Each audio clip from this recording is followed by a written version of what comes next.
Welcome back to my channel ancient history shorts. Friend Gupta साम्राज्य को continue करते हैं, पढ़ते हैं स्कंदगुप्त के बारे में। जो स्कंदगुप्त है ये गुप्त वंश का महान शासक था और इसके काम लेख से पता चलता है कि इसने सक्रादित्य की उपाधि धारण करी थी। सक्रादित्य की उपाधि धारण किसने करी है? स्कंदगुप्त। ये में कहाँ से पता चलता है? काम लेख से पता चलता है। वही जो हुणों का जो गुप्त साम्राज्य पर आक्रमण होता है ये स्कंदगुप्त के शासन में सबसे महत्वपूर्ण घटना है। अर्थात जो हुणों का जो आक्रमण होता है गुप्त साम्राज्य पर वो स्कंदगुप्त के समय में होता है। वही जो स्कंदगुप्त है इसने क्रमादित्य, विक्रमादित्य, सक्रोम और परम भागवत जैसी उपाधि धारण करी थी। स्कंदगुप्त ये वैष्णव धर्म का अनुयायी था, अर्थात स्कंदगुप्त इसे वैष्णव धर्म को मानता था। स्कंदगुप्त ने अयोध्या को भी राजधानी बनाया था। स्कंदगुप्त के समय राजधानी कौन सी थी? अयोध्या थी। वही स्कंदगुप्त ने चीन के सांग सम्राट के दरबार में अपना एक राजदूत भेजा था। चीन के सांग सम्राट के दरबार में राजदूत किसने भेजा था? स्कंदगुप्त ने भेजा था।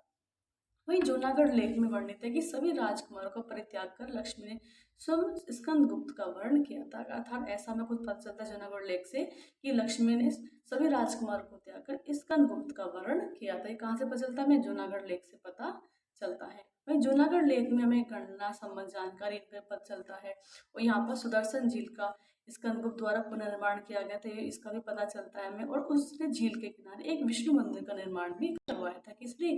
स्कंदगुप्त ने। एक जानकारी में कहाँ से पता चलती है? जूनागढ़ लेख से पता चलता है। वही जो गढ़वा अभिलेख है ये स्कंदगुप्त का अंतिम लेख है। अंतिम लेख कौन सा? स्कंदगुप्त का गढ़वा अभिलेख। ये स्कंदगुप्त का अंतिम अभिलेख है। स्कंदगुप्त को कहूम स्तंभ लेख में सक्रूपम तथा जूनागढ़ अभिलेख में सिर बक्षा कहा गया है। वह स्कंदगुप्त ने नंदी प्रकार की मुद्राएं चलाई थी। कैसी मुद्राएं चलाई थी? स्कंदगुप्त ने नंदी प्रकार की मुद्राएं चलाई थी। वह स्कंदगुप्त के काल में स्वर्ण सिक्कों का वजन 144 से 140 ग्राम बढ़कर हो जाता है। कितना हो जाता है? 144 से 140। किसका? स्वर्ण सिक्कों का वजन। किसके काल में? स्कंदगुप्त के काल में।